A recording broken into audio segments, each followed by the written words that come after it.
नमस्कार दोस्तों, life on off Buddha YouTube channel में आपका हार्दिक स्वागत है। दोस्तों, आज की कहानी आपको सोचने पर मजबूर कर देगी। हम अक्सर विभिन्न परिस्थितियों में कुत्तों का उदाहरण देते हैं, यहाँ तक कि किसी को गाली देने में भी कुत्ते का नाम ले लेते हैं। गाली तो इंसान को दी जाती है, लेकिन नाम कुत्ते का खराब होता है। क्या कुत्ता इतना तुच्छ प्राणी है? क्या हमने कभी उन्हें खिलाने के बारे में सोचा है, जबकि वे हमारे दरवाजे पर कितने दिनों तक भूखे पड़े रहते हैं? लेकिन उनका नाम इस्तेमाल करने में हमें कभी शर्म नहीं आई। आपसे अनुरोध करूंगा, 5 मिनट निकालकर इस कहानी को सुने, शायद आपकी सोच बदल जाए। अगले दिन सुरेश उस महात्मा से मिलने के लिए रवाना हुआ। वहां पहुंचकर उसने देखा महात्मा कुछ लोगों को आश्रम में उपदेश दे रहे हैं। सुरेश ने महात्मा को प्रणाम करके कहा, गुरुदेव, मेरे मन में एक प्रश्न उठा है। महात्मा ने कहा, वत्स, निःसंकोच पूछो, तुम्हारे मन में क्या प्रश्न उठा है? सुरेश ने कहा, गुरुदेव, मैं जानना चाहता हूं कि कुत्ते को एक रोटी खिलाने से मनुष्य को क्या फल प्राप्त होता है। महात्मा ने कहा, वत्स, कुत्ते को एक रोटी खिलाने के 8 लाभ होते हैं, और जो कोई भी इन लाभों को जान ले वह कभी दुखी नहीं होता। जो व्यक्ति पृथ्वी पर कुत्ते को एक रोटी खिलाता है उसे 8 लाभ प्राप्त होते हैं, और वह जीवन भर सुखी रहता है और मृत्यु के बाद मोक्ष प्राप्त करता है। महात्मा ने कहा, वत्स, तुम्हें एक कहानी सुनाता हूं, ध्यान से सुनो। एक समय की बात है, एक काला कुत्ता था जो बहुत ही लाचार और भूखा था। वह गांव में हर घर जाता, लेकिन कोई भी उसे एक रोटी का टुकड़ा भी नहीं देता। भूखा कुत्ता इधर उधर घूमता रहता। एक दिन वह गांव से बाहर नदी के किनारे एक ऋषि के आश्रम में पहुंच गया और बोला, हे मुनिवर, आपके जैसे ज्ञानी और विद्वान व्यक्ति के पास मैं भूखा प्यासा आया हूं। कृपया मुझे एक रोटी का टुकड़ा दें ताकि मैं अपनी भूख मिटा सकूं। ऋषि ने कहा, हे श्वान, गांव में किसी ने तुम्हें एक रोटी नहीं दी जिससे तुम अपनी भूख मिटा सको। कुत्ते ने कहा, हे मुनिवर, मैं क्या कहूं, आप मेरी बात पर विश्वास नहीं करेंगे। ऋषि ने कहा, श्वान, कहो, मैं अवश्य तुम्हारी बात पर विश्वास करूंगा। तुम बहुत लाचार दिख रहे हो। कुत्ते ने कहा, ठीक है मुनिवर, मैं आपको अपनी कहानी सुनाता हूं। कुत्ते ने ऋषि से कहा, हे मुनिवर, दुनिया भर के लोग हम पर दया करें।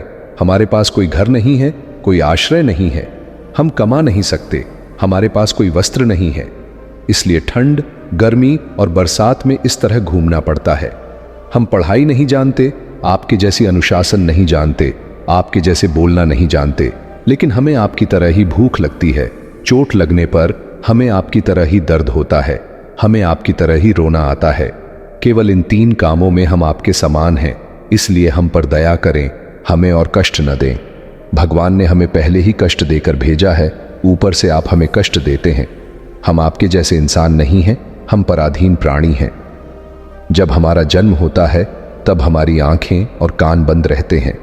कह नहीं सकते जब आपका जन्म होता है, जैसे नाच गाना होता है, बैंड बजता है, खुशी होती है। हमारे जन्म पर भी वैसा ही हुआ था या नहीं? हमारे जन्म के समय कौन खुश हुआ?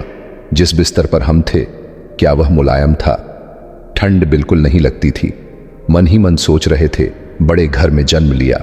लेकिन जब हमारी आंखें खुली तो देखा हमारी माँ, जिसे आप लोग कुक्कुरी कहते हैं, हमें 5 बच्चों को अपनी छाती से लगाए एक राह की ढेरी में पड़ी थी। हम 5 भाई थे, बाकी 4 भाई लाल और भूरी रंग के थे। मैं अकेला काला था। सबसे छोटा भी मैं ही था, इसलिए कमजोर था।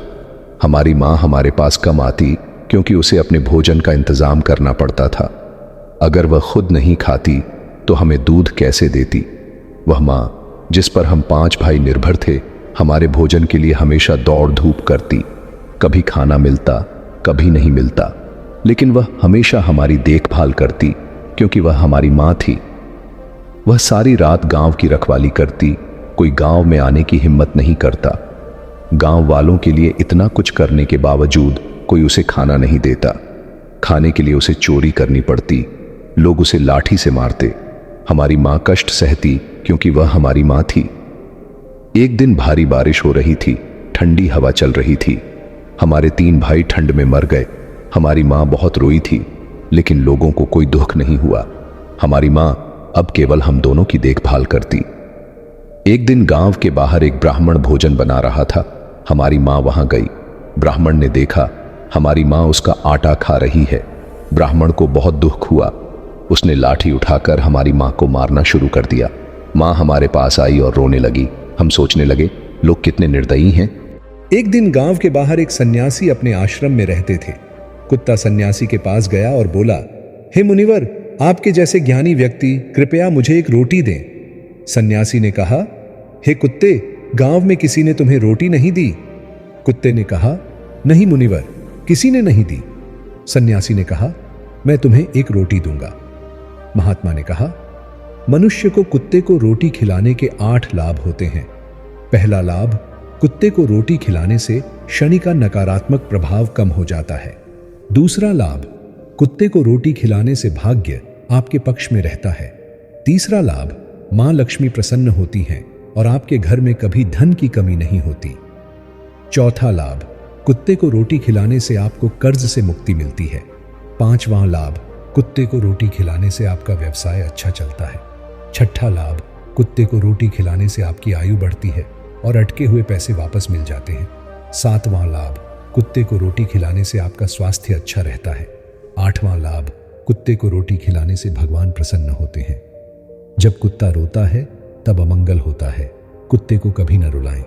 महात्मा ने सुरेश को कुत्ते को रोटी खिलाने के 8 लाभ बताए।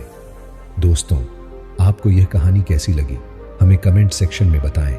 अगर आपको अच्छी लगी हो तो चैनल को सब्सक्राइब करें।